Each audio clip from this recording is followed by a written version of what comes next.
Alright everybody, let's take a look at Project Cars 2. This is our first impressions on Project Cars 2. And we're in the Formula C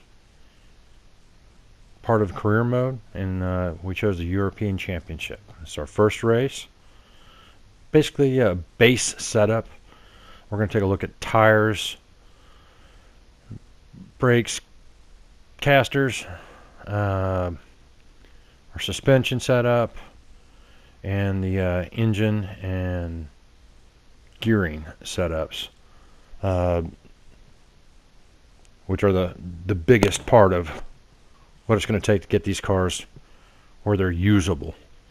Right out of the box, they're not that great. They're almost undrivable. They're terrible. They're not competitive.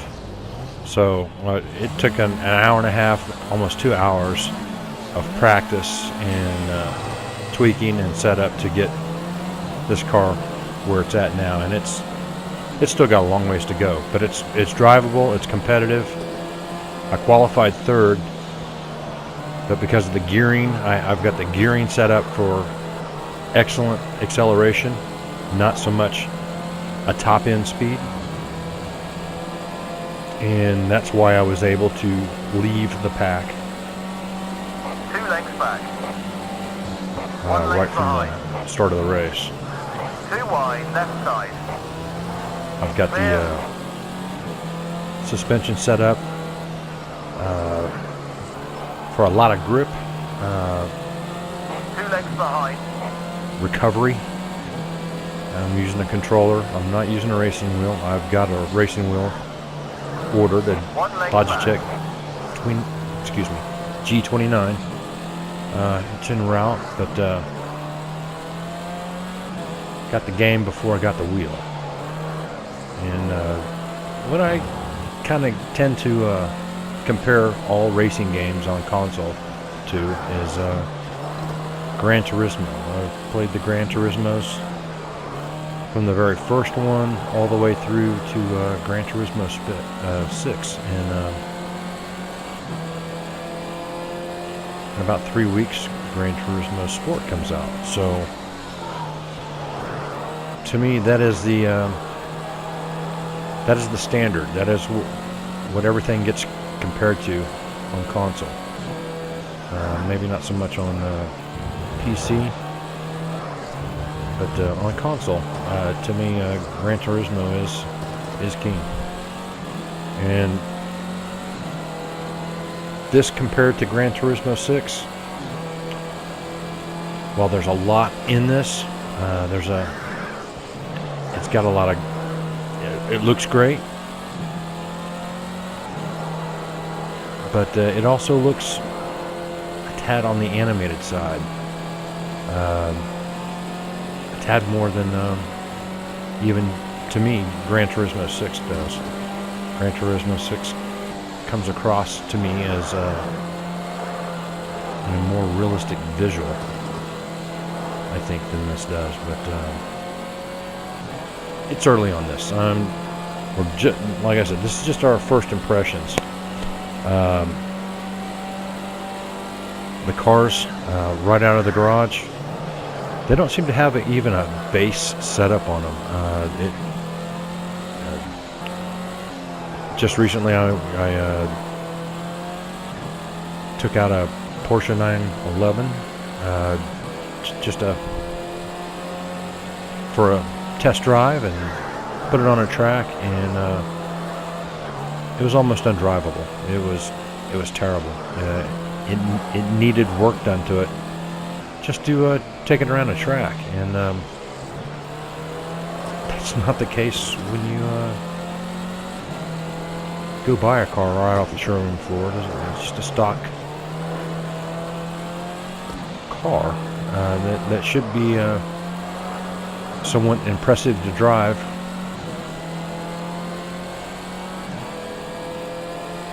Right off the rack, but these all seem to have You're leading by 5 seconds. Protect that setup gap. Keep needed pushing. in them, at least in my opinion. They seem almost undrivable to me. each car, it's like a new adventure of how bad it is. It's almost like they've set everything at 0 or at some weird number, and the challenge is to find what normal would look like. This one, like I said, I've got it set up tight. It's nowhere close to where it could be, but after an hour and a half, 2 hours of practice and setup and tweaking and doing a few more laps to see what worked and what didn't, I got it to this point, and I was just tired of practicing. I wanted to get in the race and see how it turned out. I got it to a point where it was at least competitive. Like I said, I qualified 3rd in this race, so it's like at least I could compete and I could keep it on the track, which right off the wreck I couldn't. I couldn't get a clean lap in to save my life. So this is a little bit of departure from right off the rack, and I don't think it should be that way. That you shouldn't have to put that kind of time in just to get it around the track. I mean, you should be able to, off the rack, and have a base setup in it that needs to be tweaked, but it's at least drivable. And these cars don't seem to be that way to me, at least so far. As far as comparing it to other games, it's got a decent career mode. It's got a lot of options in the career mode. You start off from the bottom and you work your way up, like any career mode. And there's tracking. So that's a good aspect of it, and one that may not exist on the new GT Sport that's coming out, which is disappointing, because it's a way you grade yourself. One of the yardsticks to show progress and accomplishment in the game. So I'm a little worried about what they've done right and what they've done wrong with Gran Turismo. We'll have to see here in a couple of weeks when it comes out. We'll get our hands on it. But as far as Project Cars being the replacement, I'm not sure I'm buying in.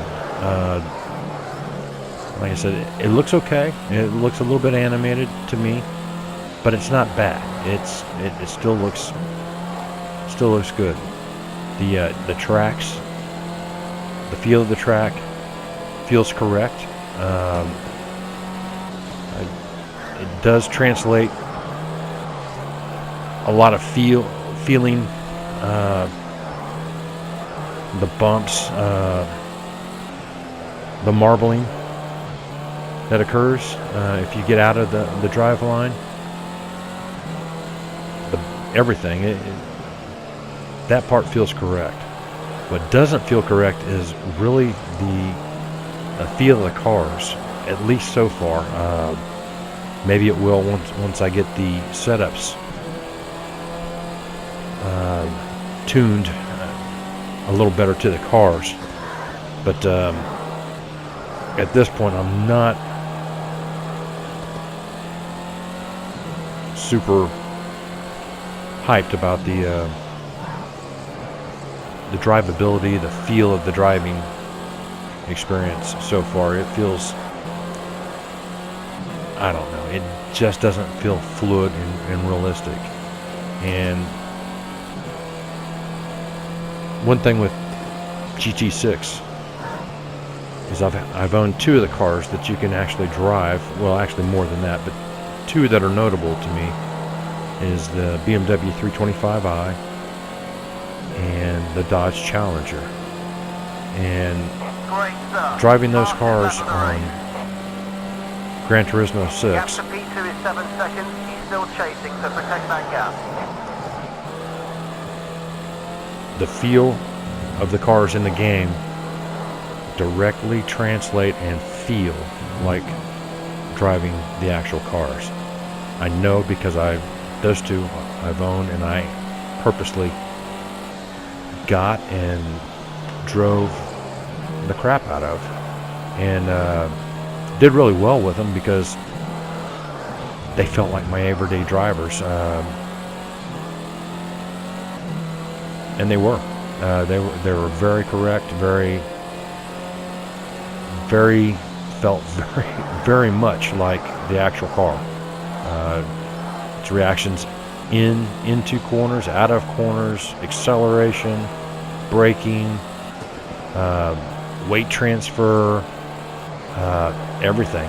The way they reacted to the road, it just felt correct to the actual car. So that's one of the things that really impressed me with Gran Turismo 6 is how well they had translated those cars into the game. I mean, they felt correct. This so far, and you know, a lot of this might be set up, and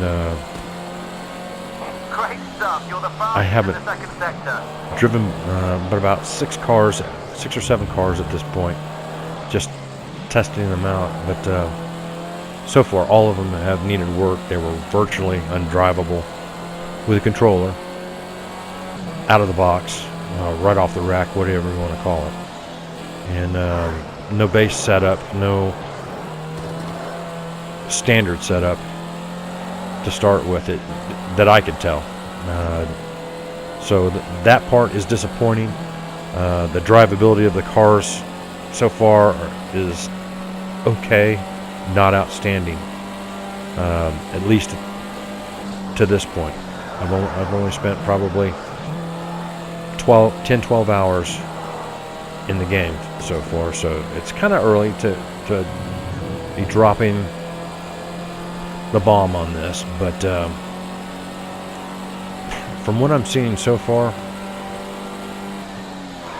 it's Gran Turismo 6 is a better game. It's a better simulator overall. So those of you that have your money ready and you're trying to decide whether to pick up Project Cars 2 or wait a couple weeks and pick up Gran Turismo Sport, I'd hold on to your money for a minute. Let's take a look and see what Sport, when it comes out, not in a beta version, but the full version, what it does and doesn't do. I know it's supposedly lost its career mode, which is disappointing. It's lost a lot of its, doesn't have near the car offerings in it that it used to have, which is a real bummer. But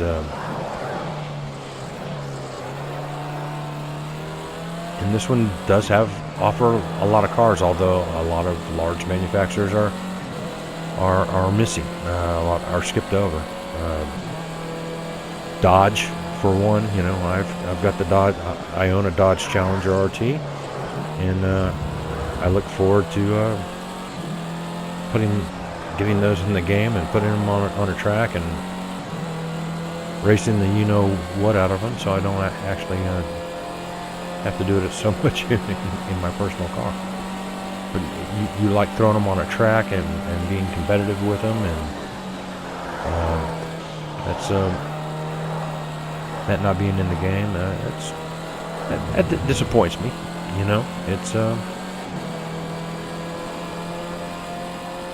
I'm sure it's a licensing thing that they couldn't make a deal with or deal for, but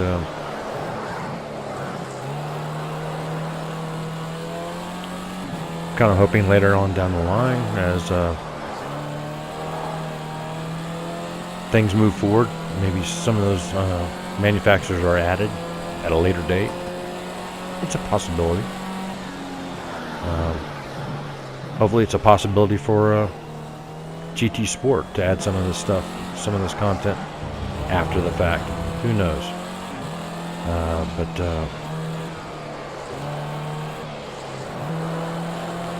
it'd be nice to have access to almost all the cars, all the cars that you could possibly get your hands on.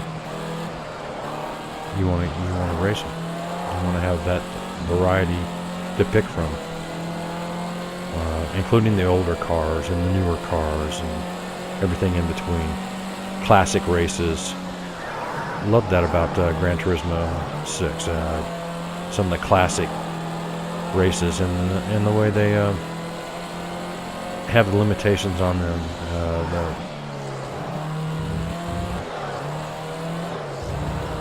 And the tuning on Gran Turismo 6 is fantastic. You can do so much with the tuning on the cars. It's ridiculous. It's laid out well. It makes sense. The setup for tuning the cars on this game, Project Cars 2, isn't all that well laid out, although they do have a engineer that can help you with some of the moves you need to make. Although I've noticed when you explain what it's doing or not doing from the questions that pop up, and it suggests to make a move. Sometimes the move it suggests you make isn't a large enough move, so it's a trial and error thing, but at least it gets you headed the right direction, and you can improve in small increments, improve the handling, whatever the problem may be, acceleration. With these Formula C cars, there's not a lot of engine or power settings that you have to play with. You basically have the ability to change the incoming air into the radiator, and that's about the extent of the engine tuning that can be done with these cars, which is,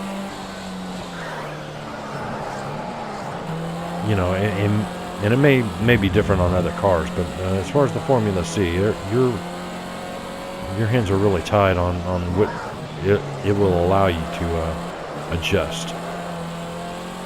Power's not really one of them. You've got to find it other ways, through gearing, downforce, and handling, because there's no power. There's not much you can do about the power you're giving, which maybe the way it actually is on Formula C, I don't know. I'm not a Formula C expert, but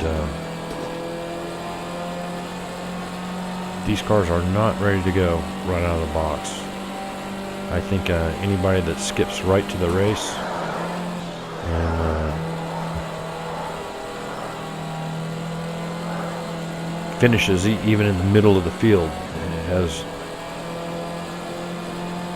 done something magnificent, because it's, to me, the car's basically undrivable right out of the box. It does nothing well and everything badly.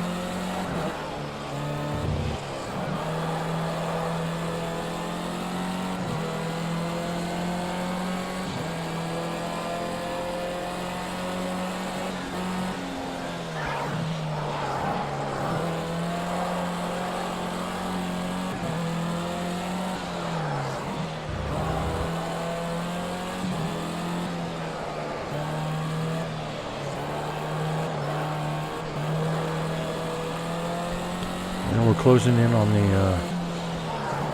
end of this race, and my 2 hours of practice and setup are seeming to pay off.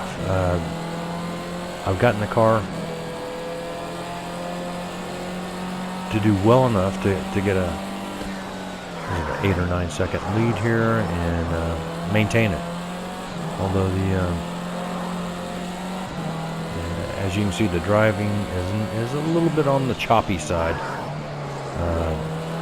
Like I said, getting it to where it was even capable of keeping it on the track, it was a long process. It took a lot of work just to get it to this point. A lot of practice runs, and but I gained some knowledge, and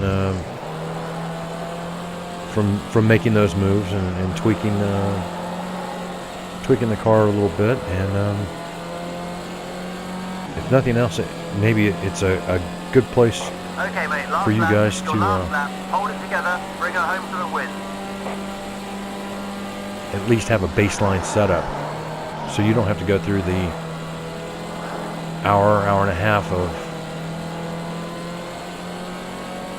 practice and setup moves that I had to go through. You just take a look at the numbers at the front of this video, and at least you have something to work with, something that's somewhat drivable to start with, instead of starting with nothing. Yeah, I really felt the car was a 0 when I hopped in it in the beginning, and now it's probably a 7. It's still got work to be done. It could be a lot smoother, a lot more drivable, cleaned up. It's got the ragged edge still on it, but it's at least usable, and it's competitive, and at least with the setup you can make the moves that suit your needs, but you don't have to start with the 0. The gearing is probably one of the most important things, because these things are, like I said, there's no way to change the Now or never, go for the win. engine power, so you've got to, about the only thing you can do is adjust downforce and adjust your gears, so you get the most power you can out of the car for the track you're on, and setting that up so when you go down the straightaway, you're in 6th gear, you're basically almost redlining before you slam on the brakes to make the corner. You guys have a good one. Hope this helps. See you next time.